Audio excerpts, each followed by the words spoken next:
Hello and welcome to Aquarium Dilemmas. I'm your host, ScienceGal Aquatics. I'm Kerri, and this is my co-host, Jesse, and welcome. Yes, thank you so much for tuning in and listening to this podcast with us. We greatly appreciate it, so thank you. And today, I think we have a great topic. Yes, I feel like I believed in the fact that you cannot keep betta fish with tank mates for a really long time. I don't know how long I believed that, but I believed in that for a really long time. And granted, it does depend on the personality of the betta. It greatly depends on that, but you can keep them with tank mates, and I'm really glad that I found that out because they can be great additions to certain tanks with certain fish. But again, it comes down to the personality of the betta that you're keeping. Well, I think that's the other thing that's really misunderstood about them is that everyone does have a different personality. Yes, out of all the fish. Chillest, from being the absolute calmest, chillest to the most aggressive. Yes. There is a wide range in there that you can go back and forth with. Yes. And you do not know until you get that fish home. Yes. And get it in a tank and quarantine it and check it out and kind of really get to know that betta a little bit because they are all over the place personality-wise. Out of all the fish that I've kept, like, you can say the guppies are generally peaceful. Like, there's a lot of fish out there that they do kind of play into that. But betta fish, it really goes... Each one is completely different. I've had, like you said, we've had some nippy ones. We've had some pouty ones. We've had just some that seem more generally happy to see me. It's just, they're so different. Oh, yeah. You've had some that are just chill. They're like, you throw whatever you want in this tank. I don't care. Yeah. Whatever. No biggie. Some 100% do well with others. And no matter what we say, it really, the whole point of this podcast is, yes, you can keep them with tank mates, but big asterisk. Yeah. It depends on the personality. I think there's two asterisks to tank mates with bettas is... One, their personality, big asterisk there.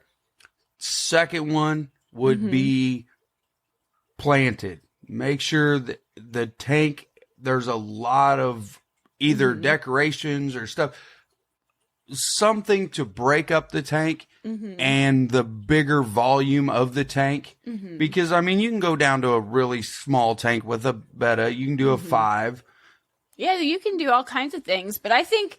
Well, we'll probably jump into that a little bit here, in a second. But I feel like a good starting point is, like, coming from my experience, when I first kept them, again, I've kept them off and on through my fish keeping year, like, off and on for a while.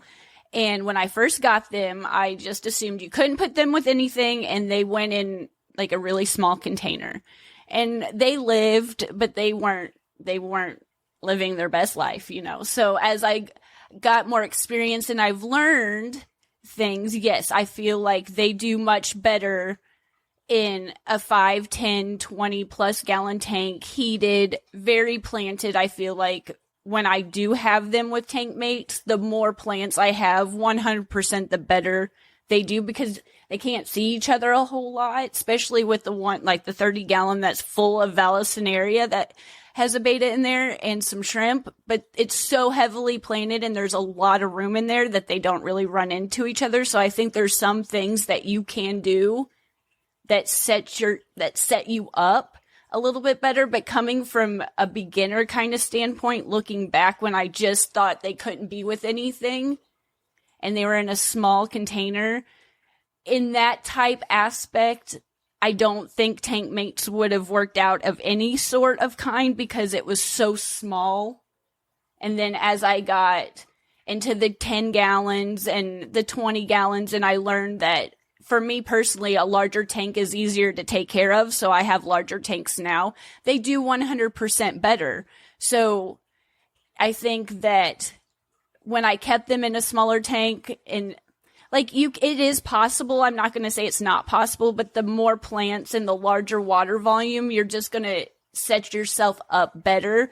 But coming from like a beginner standpoint, I think a lot of people, when they get into this, now I'm just assuming, I don't know for sure, but I feel like they're like, maybe I want something to help me with algae, because they have an algae problem in their Betta tank, and they don't really know what to do. Water changes might not be helping, or there might be some kind of thing where they're like, well, maybe adding a fish for like an algae eater or something would be beneficial. I feel like maybe that's coming from I don't know how to say it, more of a beginner standpoint, where you just have the one. You don't think you can have tank mates, but you want something to help you with algae control. You want to combat a problem, but you don't know how to go about it. Or maybe you feel like it's lonely and needs a friend, or type of thing. Like, there's a lot of things that ran through my head when I was younger that I was like, but I just couldn't add anything. I just had it in my head for so long that it's like, but they're just going to eat it, or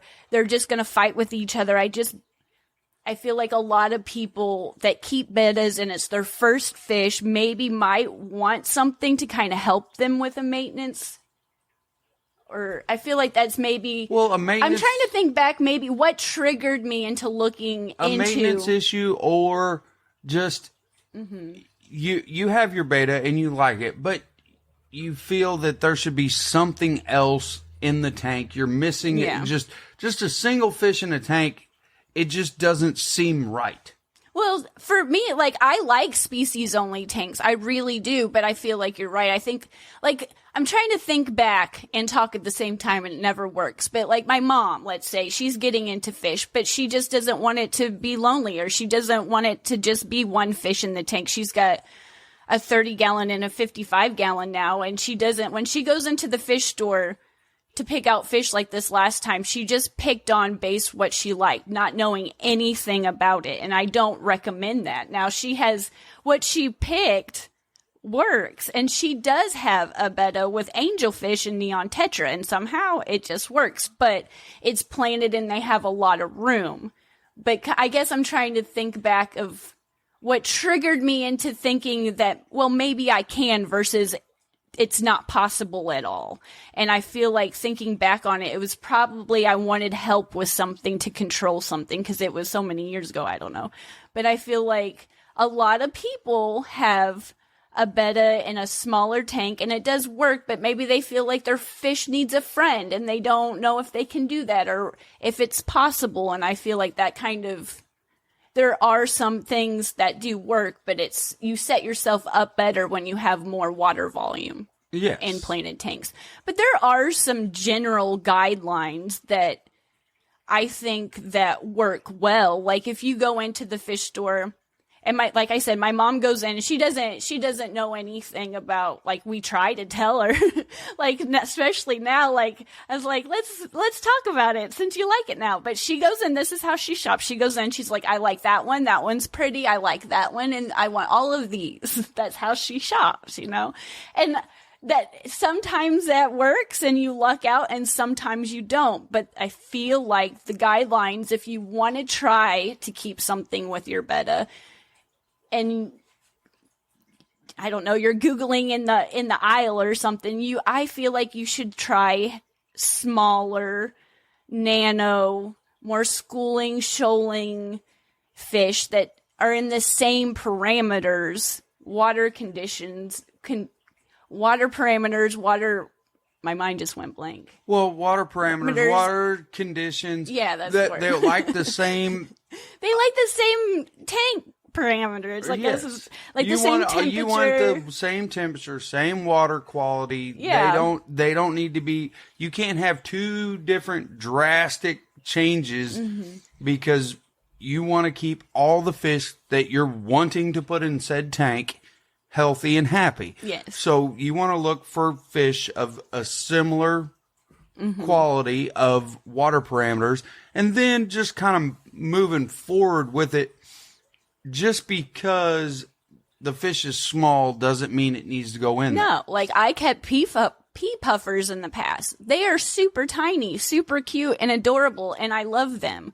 But they are, just because they're small, just I would not put pea puffers in with a betta at all. Like, no, Well, no. It's not going to work out. Well, because if you know anything about pea puffers, they're aggressive and very territorial little bitty fish. Little tiny fish. Yes. Hence why they're called pea puffers. Yeah, so if you're doing shopping and, and you don't, there's a lot of times when I go into the fish store that I really like a fish and it's just something I'm not familiar with. So you're going to have moments where you're introduced to something and you're not quite sure.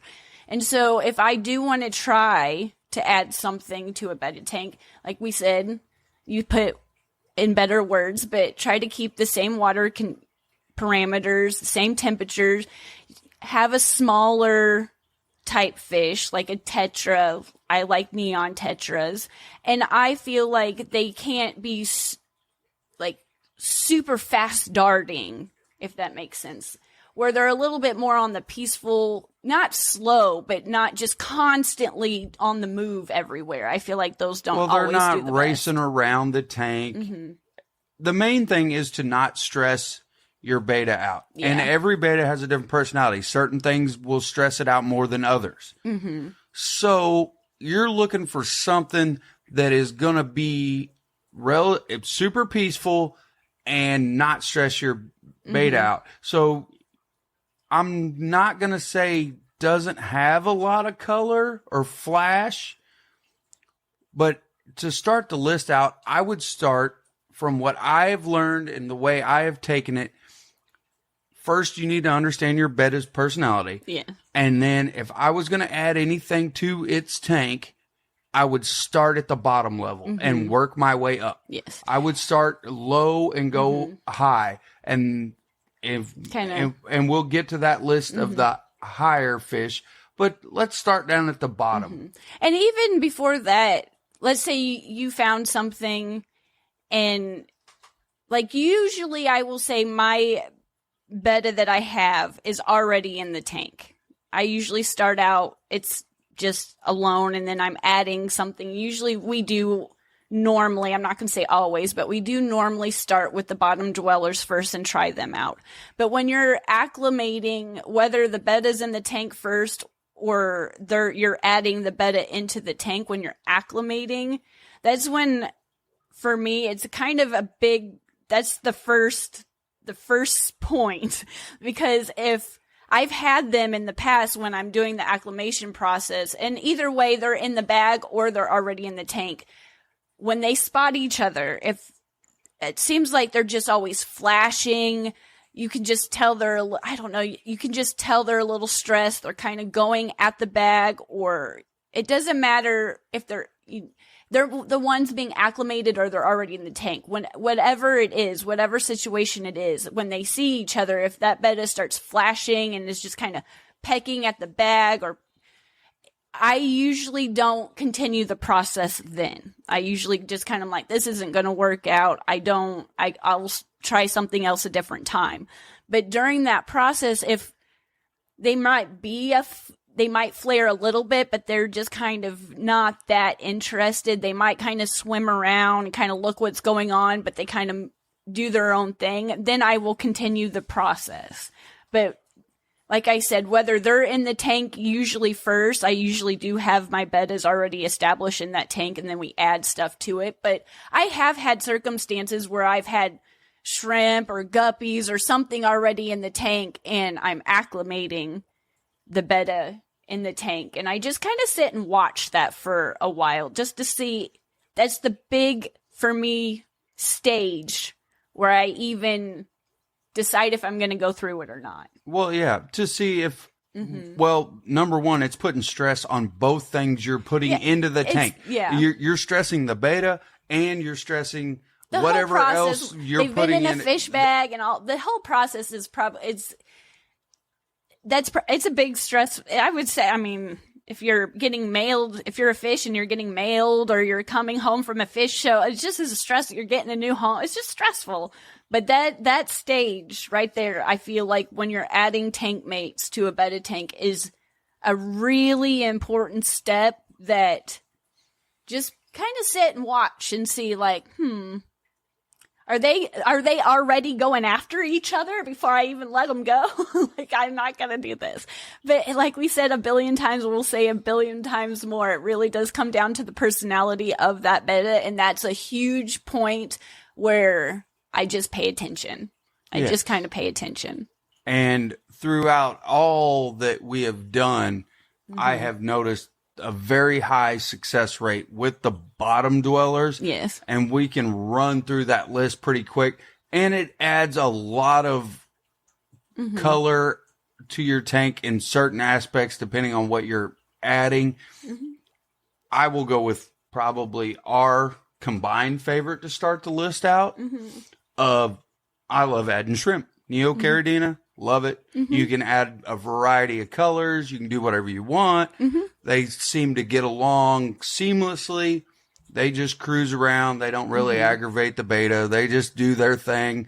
And yeah, but be prepared. I even though, I mean, we watch this tank all the time, and it seems like everybody gets along just fine. But depending, again, you're probably going to lose a little bit here and there of the shrimplets just because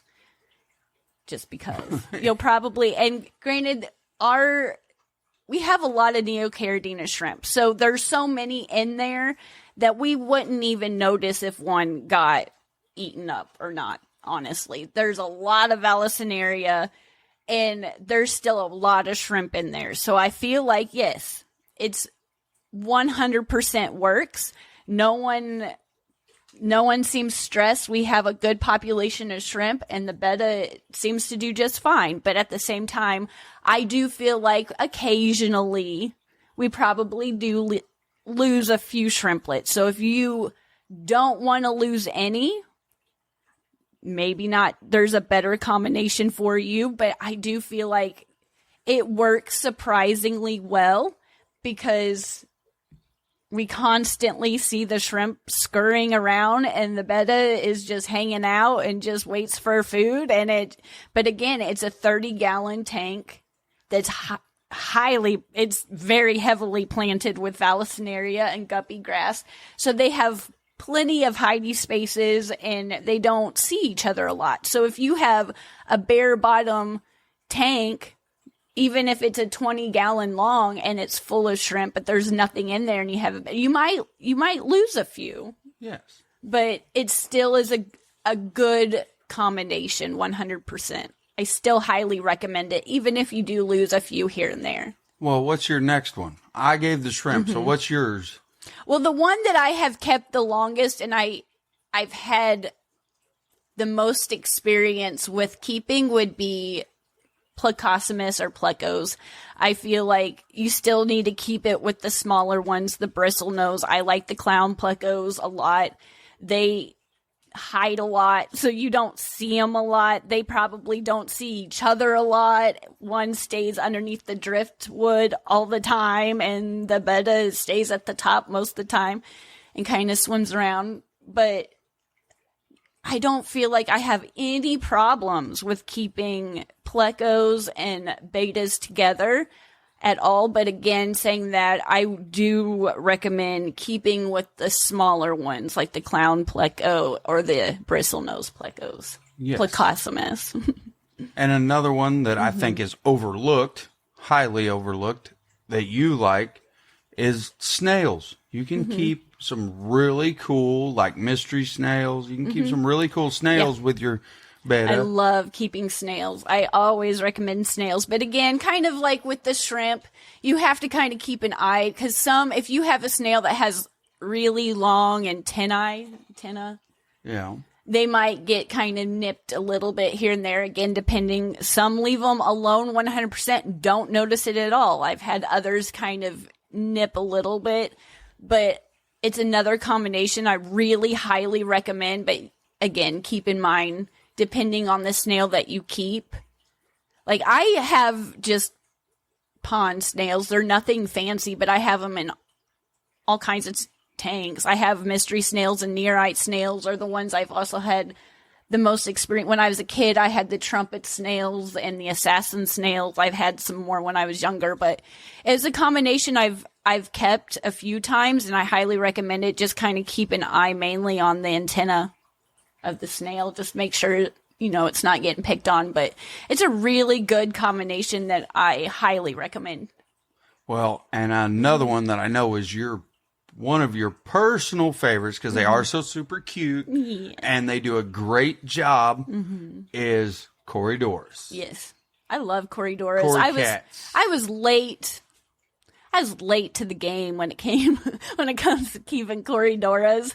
But again, you can't go wrong. They're adorable. They're cute. They keep the sand kind of shifted through and clean, and that's what we normally keep them in, is on sand substrate. I just love them. There's some that get pretty big, so I like the ones that we've kept, which I haven't kept a lot of them. We've kept the panda Corridoras and the Julii. Yes. But they don't seem to bother each other. They kind of just get along. Yeah. Again, we'll say it after everything. It depends on the personality of your beta, but it's a good combination. I highly recommend it if you want a good starting point and you don't know where to start. And you want to watch something cute scurry around on the bottom all the time. Yes. Get you some Corridoras. Get you a group of Corridoras. Some panda Corridoras was the one that I started out with. Or the Corridor Julii. Those are wonderful. They work really well. And you don't have to worry, because I feed my bettas. I like the bug bites. And I fed my Corridoras the bottom, I think it was the API. Bottom dweller pellets. So with bottom dwellers, that was another thing that you don't have to worry about one eating all the food, because I would feed my betta something that kind of floated at the top, more of something insect pellet type. That's why I like the bug bites. And then I would feed the corries and the shrimp and something that floats more down quickly towards the bottom. So I knew they weren't out competing each other for food, and the better fed they were, the less angry you are. I mean, when I get hungry, I'm mad too. No hangriness. Absolutely no hangriness. And another good option that you may or may not see would be like a coolie loach. Yeah. Especially in a heavily planted tank. You may or may not see your coolie loach a lot. Yeah. But I think we got 2. It's one of those that we've heard about all the time. We've seen them all the time, but we wasn't always necessarily able to get them. And now we recently got 2. 2 or 3. I can't remember. But that's how much we see them. I can't even remember. But it's one that I haven't got to try it yet. I will put that in there, but it will work. It will work 100%. We can have this combination together as a team. We can both try it together. We'll put them together. But again, they hide so much. They come out at night. When I was cleaning the tank we have them in recently, I had the light kind of shifted over so it was kind of darker, and it was kind of cute because they came out and they were kind of doing their coolie loach thing, and they were cute, but you don't see them a whole lot. It's like the clown pleco. You don't see them a whole lot. So if I don't see them a whole lot, they probably they'll get along. It'd be a good combination. Well, and that kind of wraps up the bottom dwellers there. And it's just a good place to start, especially if you're trying to you're new to this or whatever, you're trying to build a quote unquote community type tank or tank mates. I consider it a community tank in my own personal opinion. This is my own personal opinion. Anytime you're putting multiple species of fish in a tank, I consider it a community tank. So if you're going to put a betta in with some bottom dwellers, and then you're also thinking about adding some more from this list, then to me, you have built a community tank. That is how my brain works. Yes. So moving up to a little more fishy level, as far as moving up the tier from the bottom moving up, what do you got for fish that are going to be swimming around, might encounter the betta a little bit more? Well, I think a really popular choice that I've tried, my dad tries, he has more success with it than I do, but I feel like it's a really good fish. Now, there's a lot of, I will say, tetra. There's a lot of different tetra out there. There's a lot of tetra out there that I most definitely want to try 100%, but I haven't got to yet. But I've had the most success. My dad's had the most success with neon tetra. But I feel like with tetra, as long as they're a smaller, because I just had better luck with smaller, more schooling type fish like the neon tetra when it comes to tank mates with bettas. But there's so many different kinds out there that there's a lot of combinations that would work as long as they're not the super fast, darty, constantly on the move. But like the neon tetra, like they're beautiful and they eat really quick, but you can just sit and watch them and they're sometimes they just kind of chill in a group. They're not constant. They're almost periods. shoaling. Well, they're schooling, but they have periods where they calm down a little bit. Some fish, they're just constantly on. They never slow down. They're just back and forth, back and forth, back and forth. And I don't necessarily recommend those type tetra or a larger tetra. Some of them, there's some out there that can be a little bit more aggressive, a little nippy, but like the cardinal tetra, the neon tetra, our long skirt tetra upstairs are really chill and mellow. Granted, they have longer fins, but I think tetras work really well. And I wish I have had more experience keeping up more of a variety of them. But the ones I've had the most success with keeping as tank mates are the neon tetras, the cardinal tetra. But there's so many out there that I think are good choices. Just make sure you do some research on the ones that you keep to make sure that they don't get larger or there's the more aggressive kind. But there's plenty to choose from when it comes to tetra, and I think it's a really good fish to keep. Just the tetras that are smaller, more generally peaceful, more of the schooling, because it's hard when they kind of swim as one, it's hard to pick on one. Yes. If that makes sense. So I feel like it's a really good choice to have as tank mates. Just make sure you know which ones you're keeping. Yeah. Oh, 100%. There's so many different types of tetra. Mm-hmm. We can't even go through it. Well, the podcast would be too long if we went through the list of tetra.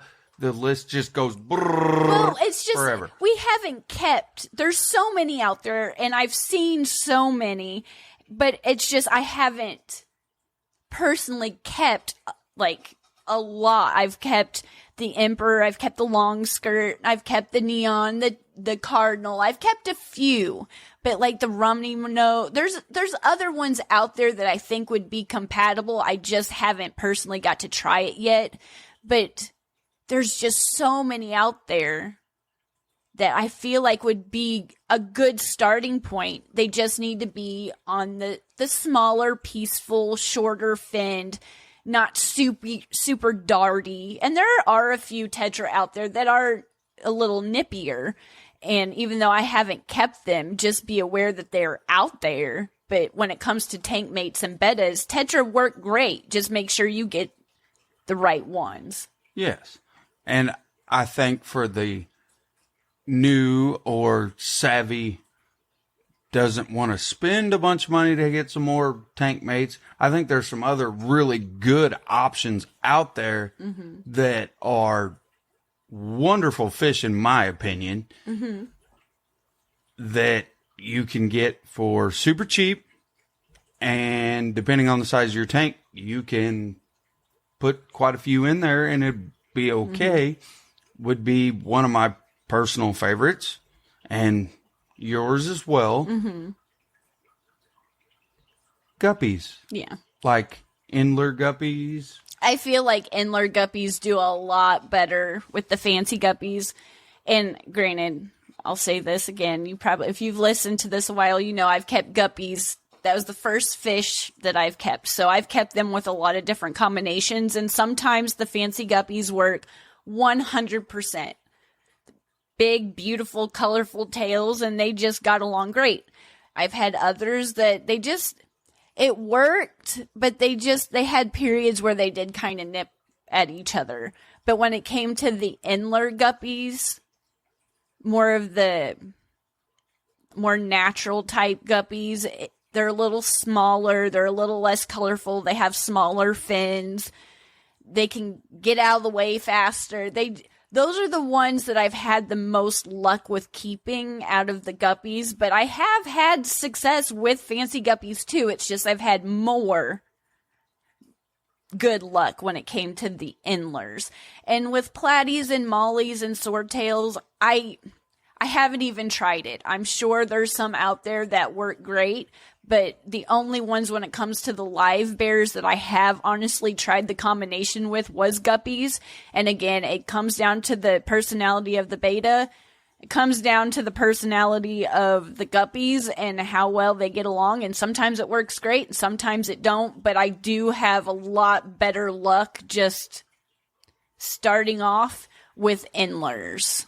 The Endler guppies. They just get along a little bit better. And another one that's it's not in that class at all, but they're wonderful fish. They're a little... Oh, wait. But going back to the guppies, I will say if you don't want to lose, it's kind of like the shrimplets. You probably will lose some fry here and there.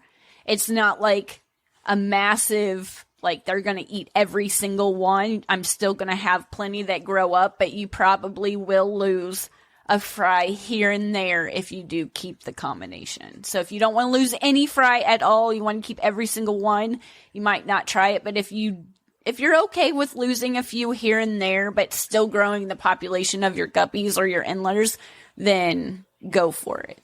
Well, and that will be the same with my next one, would be the white cloud minnow. Yeah. It was a good combination. I didn't try it for very long, but before I moved them out, I moved the white clouds outside. But the time that I did try it, it worked really well. The white clouds, I had some trouble when I kept neon tetra first, and then I discovered white clouds, and I do kind of personally I have better luck with the white clouds, especially I've never bred a neon tetra where I've bred white clouds. So it's a very similar, they're both very beautifully colored, but I feel like the white clouds did really well with the beta. Granted, it wasn't like a forever home, a forever combination. It was a shorter period of time, but the time I had them together was in a 20 long, and it did work. Granted, all of our tanks are planted, so again, that cover does help, but it did work.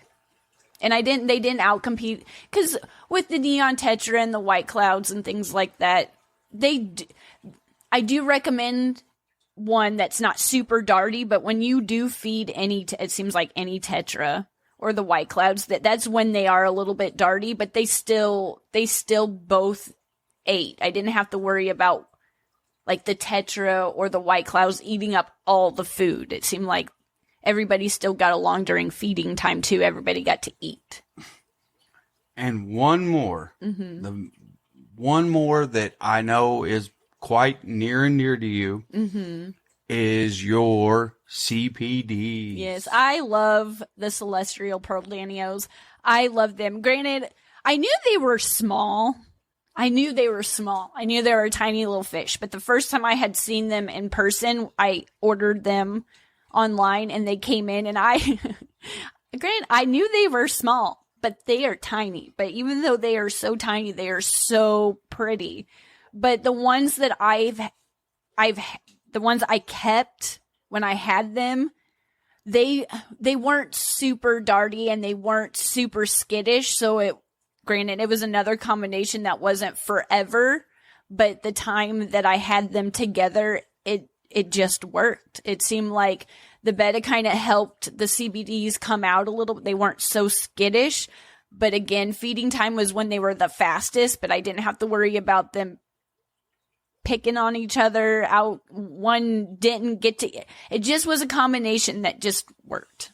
There wasn't no over competing for food. And yet they kind of helped each other because, well, I guess they didn't help each other. The CPDs felt more comfortable because the betta fish didn't have anything to worry about, I guess. So I feel like sometimes I've read and I've heard that they can be a little skittish and you might need like a dither fish or something to help them come out. But it seemed like they just worked together and their dither fish was the betta. I guess is what I'm trying to say. That said that everything's okay, guys. You're good. I'm here. It's cool. We got a great home right here. Yeah. You guys can come out and eat. It's cool. I'm just gonna chill over here. I don't seem to shuffle fish around so much like I used to, but I do get in periods, like different stages where I'll shuffle things around and try different combinations here and there more than other times and play kind of ring around the rosy with aquarium tank mates and aquarium, like, maybe these will do better over here, or maybe I'll try these over there. And it seemed like some of these combinations, even though I didn't have them together long term for a really long time, if I still had them together today, they still would be doing just fine. I will go ahead and put the listeners at ease. When she says not long term, she's talking well over 2 months. She considers not long term. Some of this stuff, when she says not long term, she's thinking she keeps things together for ages. Ages. We're talking years. So when she says not long term, she's meaning like, well, she kept them in there for at least 6 months to a year kind of thing. And then moved them. So it worked over an expanse of time that the knowledge of that everything is okay was more than well established. It's just I go through different phases where I just sometimes I leave them alone. Sometimes I move the fry. Sometimes I just let them be. Sometimes I'm like, to the listeners, when you say not long term, you need to have the caveat and the little asterisk of you're not long term is I've tried it for 6 months to a year. Well, whereas someone's not long term could be 1 day, 1 week, 1 month.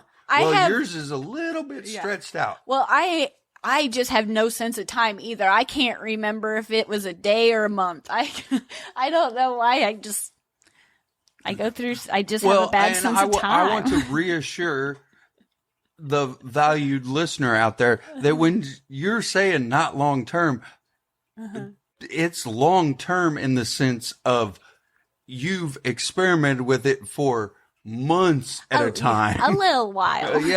But it wasn't long term. That was just because you were moving it somewhere else for another not long term. Yeah. Well, I guess kind of getting back on topic, I guess we should. Like, there's just, how do I say that? There's like, we recommend this list. It has worked for us. And there's so many different combinations out there that I can't wait to try. I'm excited to try just to, relay, hey, this worked. And just because they say it doesn't work, like my dad has a tank with neon tetra, angelfish, and a betta in there. It's planted. He overfeeds them, but somehow it still works. It still works. And with the angelfish, the only time that there was a kind of problem with it was when they had wigglers, and during that phase, they just didn't want anything around them. So the betta just was on the other side of the tank for a little while. But just because we didn't talk about it, or just because we haven't kept it, there's so many different combinations out there that 100% can work. And there's combinations like my dad that on paper shouldn't work, but it does work. And some of the fun is kind of just trying it out and seeing. Of being an aquarist, right there. But just watch, just mainly enjoy the time, keep an eye on them and see what happens. I feel like, again, there are guidelines, the same temperament. similar water parameters, making sure they don't compete for food, things like that can set you up better. More water volume, a lot of hiding spaces, just keep the stress low, so keep it with smaller fish. Things like that can just generally help you out with if you want to keep tank mates with your betta. And there's some like Oscars, our silver arowana, there's some that I would not under any circumstances recommend, because if they can fit in their mouth, they're going to eat it. And some fish out there, like the pea puffer, just because it's small doesn't mean that it's going to work, because they're cute little vicious things when it comes to long flowy betta fins. So, and there's some like we talked about guppies that a lot of people, or like neon tetra, that a lot of people out there, including myself, say that it does work. And maybe just your particular tank you have, it doesn't work, but you can keep them with shrimp and snails and everything's a-okay. So there's just, when it comes to betta and tank mates, it is possible 100% to keep them in a community tank with another fish out there. But there's certain things out there that can set you up. And even saying that, it comes down to the betta fish's personality. So we can say it might work and it doesn't. So you just have to kind of know your betta fish and know what you do, some research on what you're thinking about keeping them with, and go from there. And then if it doesn't work, it gives you a reason to get a new tank. So you can have 2 tanks now. Well, I'm going to 100% agree and back you on the personality of your betta, because certain things have worked for us just due to the personality of the betta. Yeah. Certain things have worked better, certain things have not. And that was on a tank to tank basis because of the personality of that betta. Yeah. And during that acclimation process, if, like we said earlier, or I tried to speak earlier, whether it's in the tank first or you're adding the betta to the tank, just that acclimation process, that time where you're watching them kind of interact with each other for the first time, is kind of, for me, the telltale moment of that's your if it's sign. going to work. And if they're constantly flaring or just going after the fish bag, whether they're in it or on the outside of it, and they're already showing like stress, then I'll just try a different tank or put them in a species only tank. And sometimes when I've had them when they were younger, they were a little bit more vicious, and as they've gotten older, they mellowed out like me, and they were more apt to be friendly towards others. So, there's a lot of different... Oh, you mean you've mellowed out? I haven't noticed. I try. But there's a lot of different factors that come with it, but just the fact that I believe so long that it is never possible, you should never try it. I wouldn't I don't necessarily believe that. I think it is possible, but having more water volume, having a lot of plants, having similar personality traits, and it just sets you up for a little bit more success. But it is possible 100%, but it, like we said a billion times, some just don't get along with others, and some are okay with it. Yes. And I think that about wraps up our list of everything that we personally have encountered with bettas and tank mates, or I call a community tank, and that is my personal opinion. People say tank mates, I say community tank. Anytime you add over 2 species of fish in a tank, I'm calling it a community. That's just my logic. Well, I'm excited to have talked about this with you, and I'm excited to talk about the next topic in the future. So I hope to see you in the next one. And thank you so much for tuning in. And again, thank you. If you'd like to check this out, you can check this out on the ScienceGal memberships. Yes. But thank you. We'll Thank see you you so in the much. next one. Bye. Bye.